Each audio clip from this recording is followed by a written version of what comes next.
All right, so let's do a big recap of what just a lot happened today. Today was a godly day. So first, just for 2 seconds, let's talk about Last Epoch. There was an awesome interview by Talkative Try. I was going to do my normal thing, write down the questions and the answers, but almost all of the value from this interview was actually watching it and seeing what they showed. So I'll just link it when we're done talking here. You guys should just go watch it. Just go watch what they released. So POE2 had an interview today, Zizarin, with the developers, and I need to make a lot of comments here first before we talk about it. So first of all, whenever I talk about these summaries, some people get really mad at me because I'm listening to like a multiple hour interview and I'm writing down in like 3 words what was asked and what was said. And then people get mad and they say, that's not exactly what they said. They said something totally different, or they had a completely different meaning than what you're implying. Guys, I'm not perfect. I'm writing as fast as I can. I'm not a professional. What's that occupation? Stenographer? What's the court person that types really fast? I'm not a professional. I'm not a professional typer, but I do type pretty fast. Actually, we'll do Type Racer after this. But yes, this is my interpretation of the interview. So let's get that out of the way. Another thing about this interview is if there was ever an interview to watch other than the showcase Last Epoch, it's this one. Actually watching it with Zizarin, because this one was heated. This was the spiciest interview between a player and developers I probably ever seen, and I absolutely loved it. I saw a lot of people sharing the opinion, just to speak in plain words, that Jonathan was very, I don't know, rude or contentious or whatever it is. Jonathan even himself apologized at the end of the interview. He said he woke up on the wrong side of the bed this morning. I'm going to be completely honest with you. I loved it. I think that Jonathan was speaking from a massive level of passion, and I bet they've been working tirelessly. And obviously this weekend they've gotten a lot of heat. Mark looked like he couldn't have cared less. He was smiling the whole time. He was very calm and collected. If I could potentially try to imagine myself in Jonathan's shoes with all the pressure on him and people unhappy that they put the date by Last Epoch and people unhappy with the patch, and they're trying to, it's always joked about, they're trying to build their vision. People always like troll with that, but it's actually awesome that they have like this idea of what they want the game to be, although it's not quite there. I love it. Like, I love that there was a lot of heat in it. And Zizarin would say, like, I don't agree with this, I don't agree with that, and they'd have a big argument about it. That is by far the most valuable way to have an interview. So I loved it. I would hope to see more of this. In the end, it looked like they were all friends. I'm sure Zizarin has been interacting with them for years, so it's all good. That's my opinion. I will not side with anybody just shitting on Jonathan for the way the interview went. It was fine. Okay, now let's just get into the questions.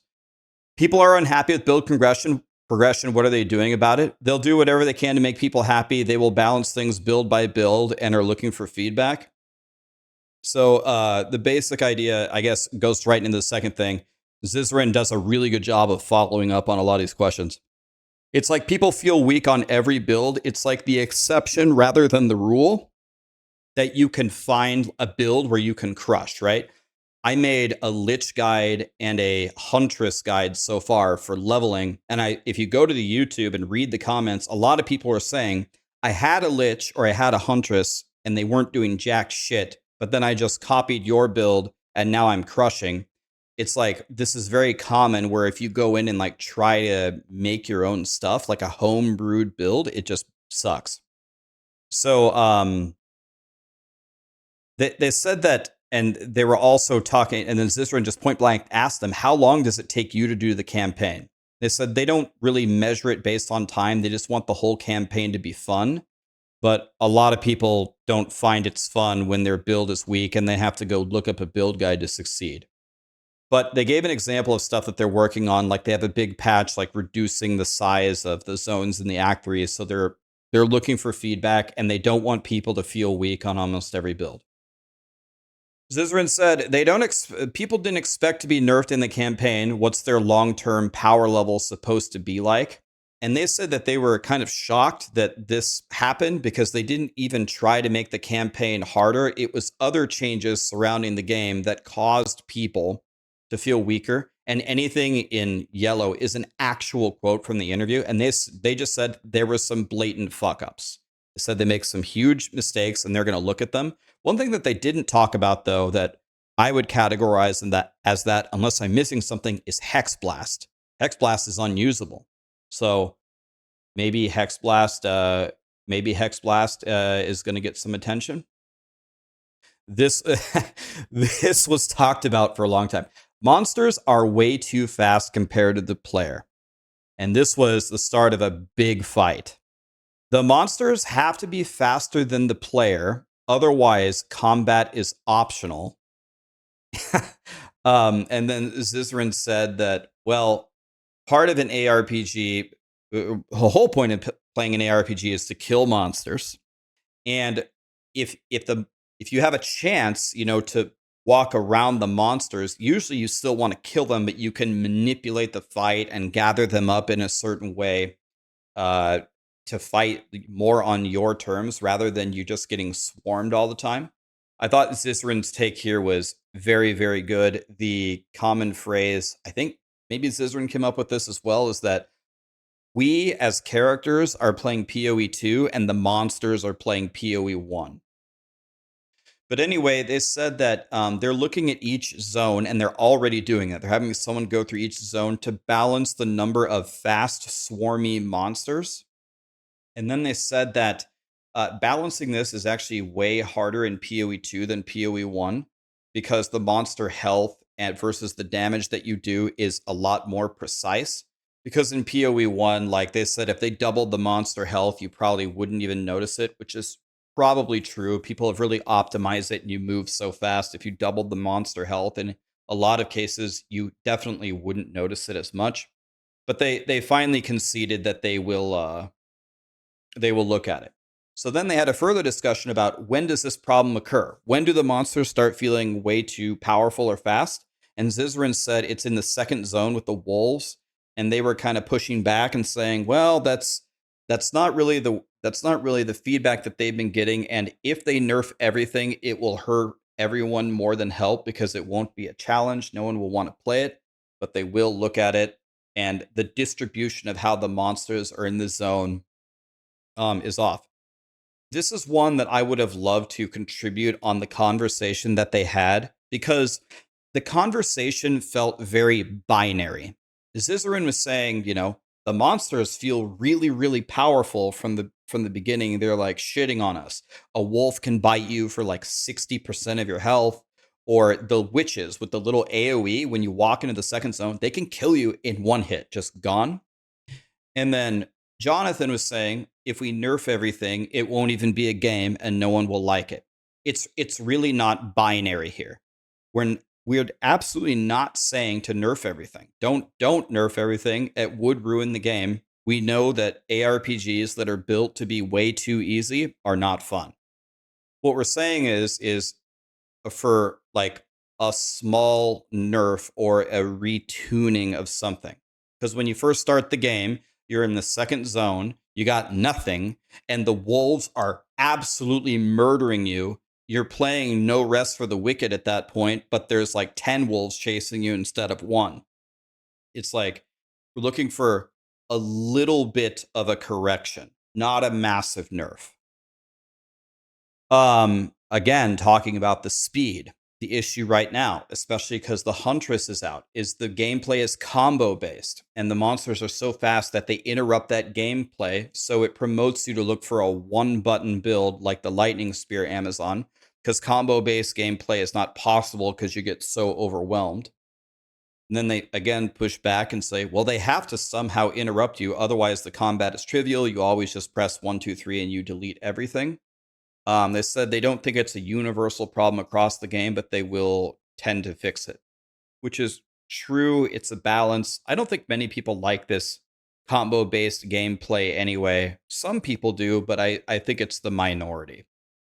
Warrior passes always have downsides, and it feels bad. They agreed that it was too saturated. They will iterate on the passive tree 1 million times in the game, and they will make it better. So they did agree. So Warriors are going to see some love there. They've only done large changes between seasons. Are they going to do stuff more like in the mid-season? They said they realized people hate mid-league nerfs. Yep, we sure do. But mid-league buffs are on the table, and they said a lot of things are coming very soon. So when will we get more buffs? All the time. They work on it daily. Okay, I have to put this in here. So Jonathan said, and I don't know if he was talking specifically at me. Maybe he wasn't. But yesterday at the start of my stream, and I streamed all day, I said that the funniest thing that I saw in the patch notes is that, like, for one of their patches, is that they're adding more checkpoints. So when we were talking about streaming yesterday, whenever anybody would complain about anything, I would just dismiss it and I would say, all I want are more checkpoints. So I don't know if he was... I don't know if he was just joking around with me or throwing shade at me, but I still think that joke is really funny. And I don't know if it's going away. It might be here to stay for good. But he essentially said, we think that all they do is sit around and solve every problem with more checkpoints. But that's kind of the way it looks like sometimes. So I don't know. That was the part that made me laugh the most.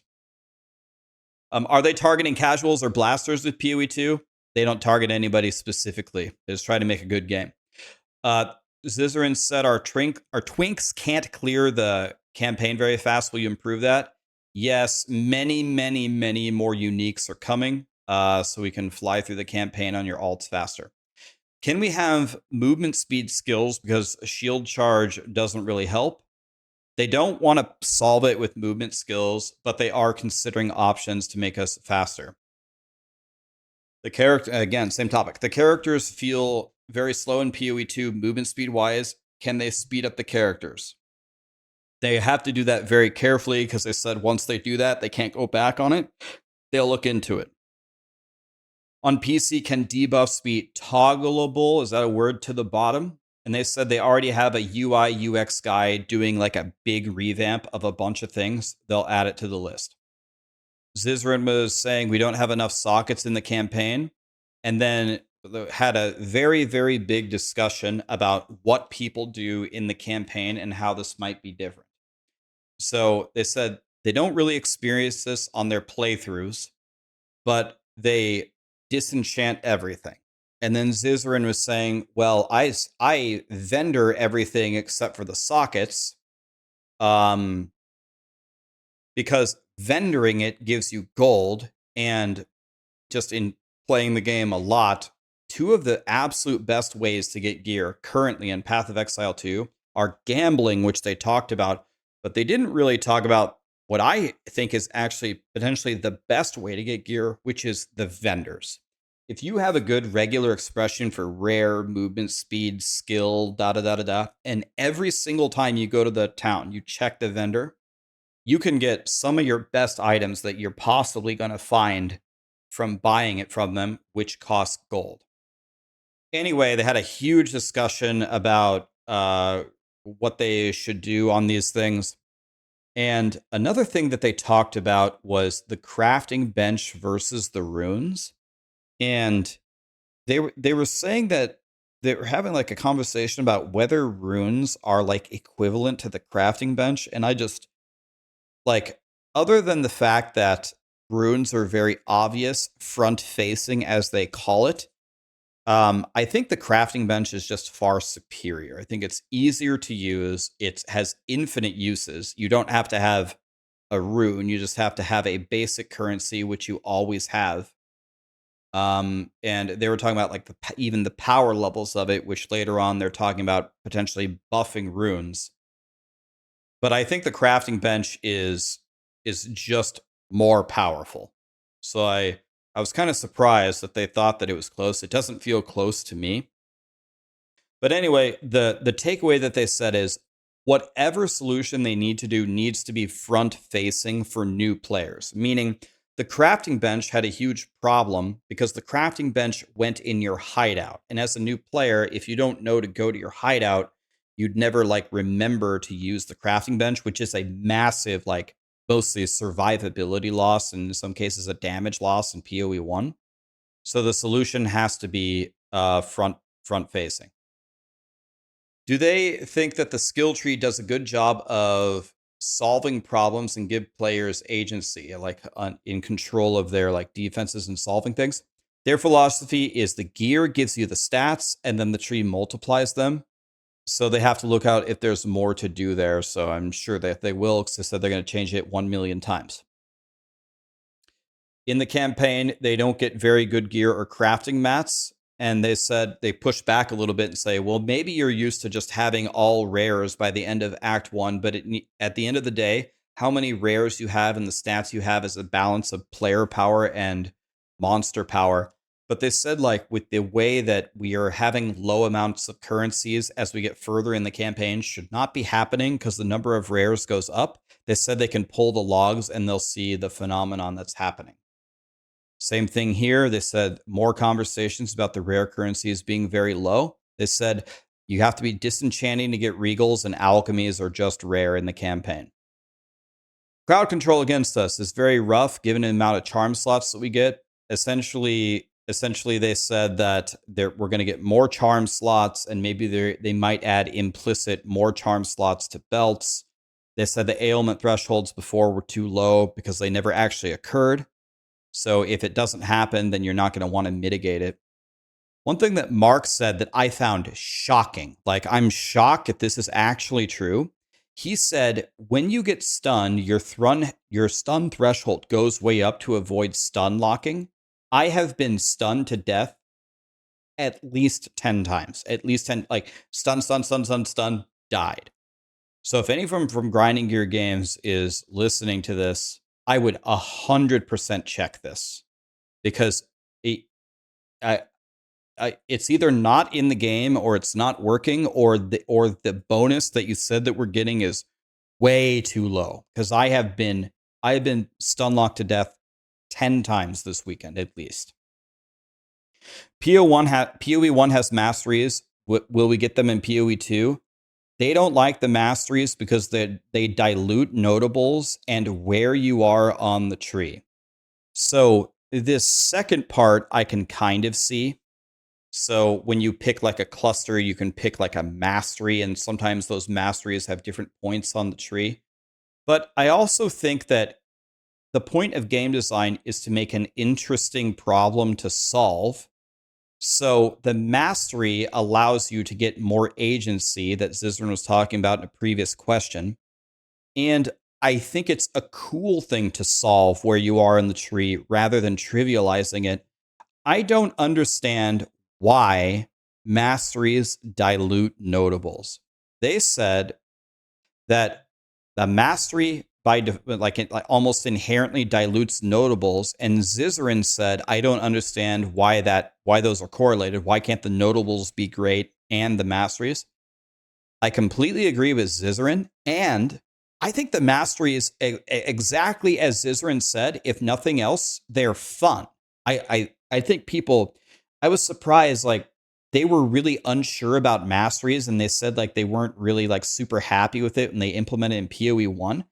I think masteries are awesome. I've never heard anybody complain about masteries. So I would love for them to have a little team meeting here, and I would love to see masteries in POE2. Defense seems undertuned compared to offense. They said that they've had this problem in a long time. I mean, in POE1, I just killed all seven Uber Pinnacle bosses with Fub Guns build, and I just killed them with overwhelming offense. And I wasn't even playing a bossing character. So they said they've had this problem for a long time. Yep. They said it's hard to balance and people think it's more fun to stack offense.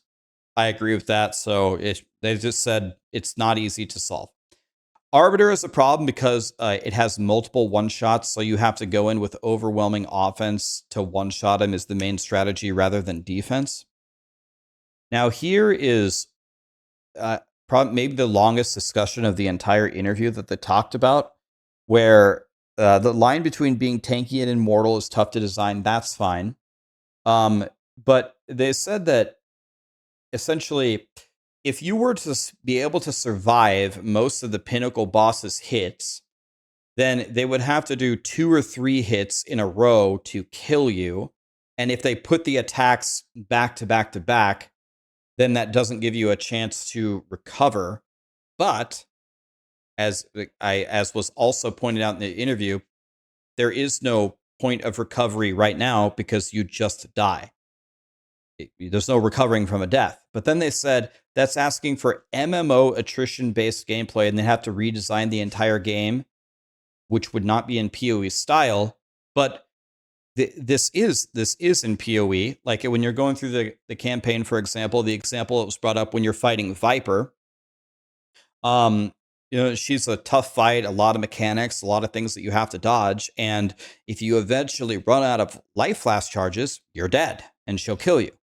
So the life flasks do give you attrition. So anyway, it was a huge conversation. They did agree that investing in defense has to be more advantageous. They just have to be very careful with things like leech. They're going to look at it. Are they happy with armor breaking against players? No, they're going to fix it. Are they going to buff armor in the short term until they fix it? They have to understand why armor is bad first. I would say this was probably the most shocking answer that they had. On nearly every topic, every reasonable topic anyway, they said that they have had a lot of discussions about like how the mechanics work and what they want to do and different ideas.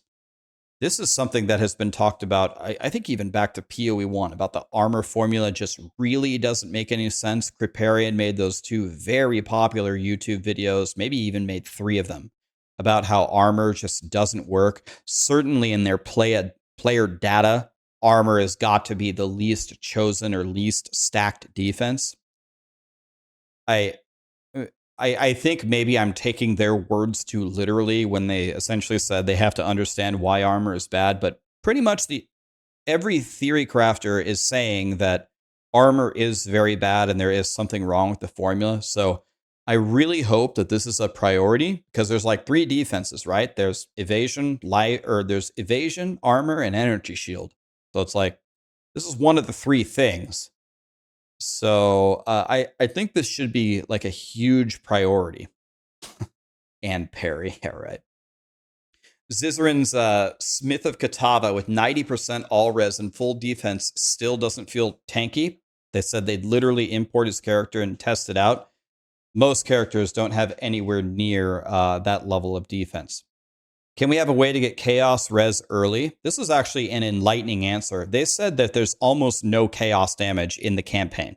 They said unless something poisons you and applies a poison debuff or it's purple, it is not chaos damage. So they're saying like, for example, most of the Viper's attacks are physical, even though they're green.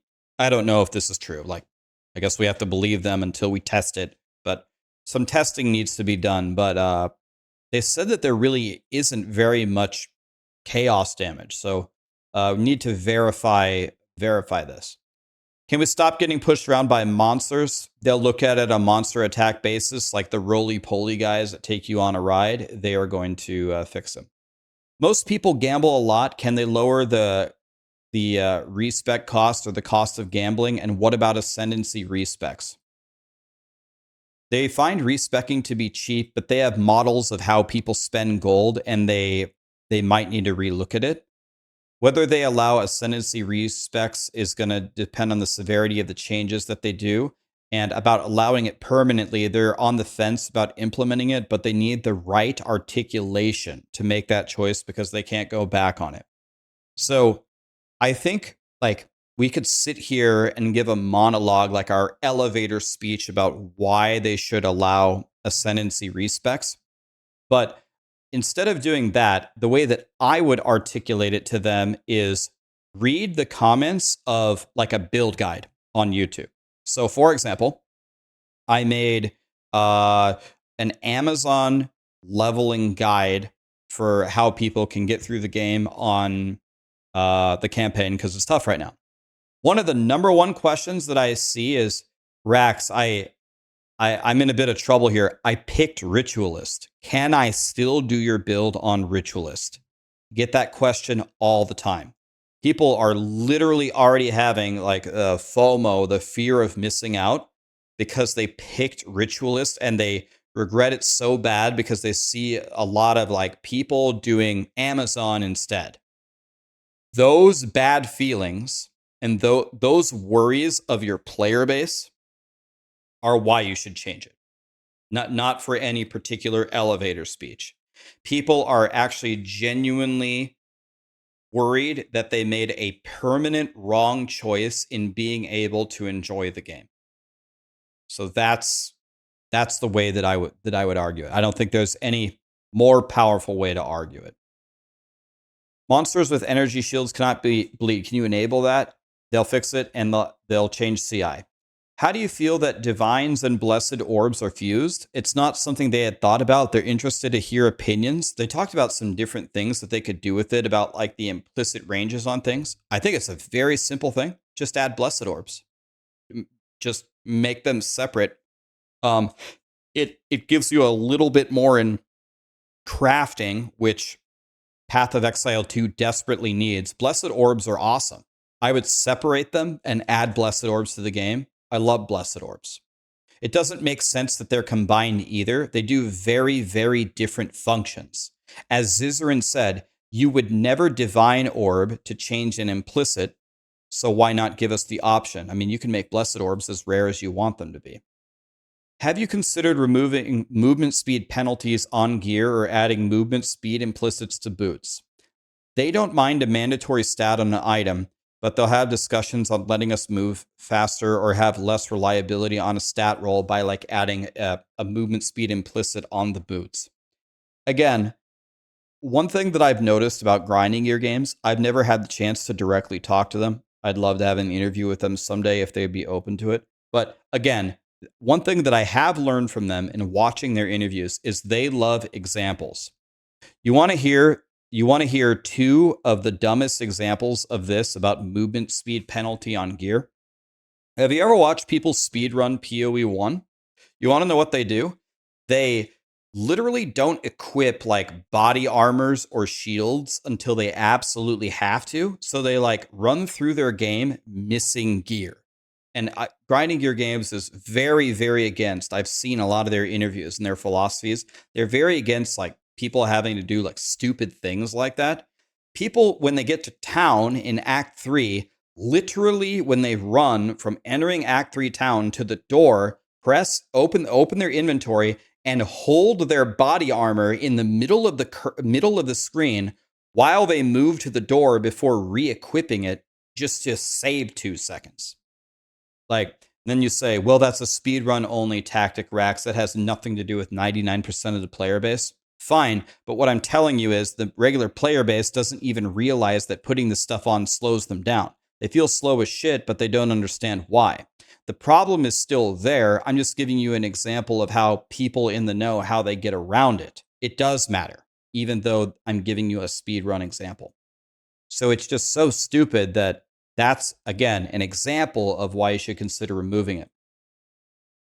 Can uniques scale based off of your level? This is a little bit of a weird conversation to me about whether unique should scale with you or not. They were kind of against it about whether the explicits or the implicits scale. And what I think they should do, here's the problem for me about uniques. The problem for me is I find a life sprig, which is a wand that I want to use, like if I'm leveling up at level 80, and it's required level 80. But I find a life sprig at level 10, and it's required level 10. It's the same weapon. Like, can we start with just getting whatever they think the lowest required level should be, just fix that on all uniques. So I think we start with that. Are they going to improve minion reviving? They have some ideas. They'll look at it. There's always one monster left in the endgame maps, and we miss it, and the checkpoints don't solve it, and then you have to kill all the rares to clear the map. Can we just clear 90% of the rares instead? They said they're looking at solutions to the problem, but they said that they're probably just going to add all rares to be shown from the beginning, so you can go through them, like connect the dots. That would actually help, by the way. Delirium expires very fast. Any changes? They tested it on average maps. They should have balanced it on bad maps. So they're gonna fix it. Will they have a way to make leveling up your equip gens better? Yes, they have some UI or stash improvements on how to just level up the gems that you're using. Can we disable using charges on a specific skill? They might add a support that does that. For example, when you have Barrage, you would like to use Barrage with Lightning Spear, but you want the Frenzy charge to only be consumed on Lightning Spear. But if you press Barrage, it consumes the charge. So it would be a value add to fix this. Hi, Callie. I'll take you out in just a second, okay? Yeah, we're going to go. Give me 2 seconds. How do they feel that class identity is based around weapons than the classes? They did it on purpose with how many classes they have and to help new players. Corrupted drops are rough because you can't quality or socket them. Any improvements? They agree. They'll do something to fix it. Can runes go into the currency tab? They said a bunch of affinities are coming within this week. The specific tabs take longer to make. So until then, you can just set your own affinity on a premium quad tab. How do they feel about the recombinator use thus far? They haven't looked at the data yet, and they're eagerly awaiting feedback on how people feel about the new endgame progression. So far, I think it's significantly better than last patch. Is it perfect? No. Is it better? Yes. Yes, Callie. Give me a second, Callie. I know. Yeah. Any changes to Lightning Spear coming? Lightning Spear Amazon is the most popular build. It's too strong, but not sure if they can nerf it based on a community reaction. Don't you dare nerf it until next. You can kill it next league, please, for the love of God. Estimation for POE1 league, end of May. WASD and POE1, they would implement it tomorrow if they could. They're not, the character rigs are not in place. Once they're done moving every microtransaction, they will move the character engine from POE1 to from POE2 to POE1. That'll give you way more possibilities.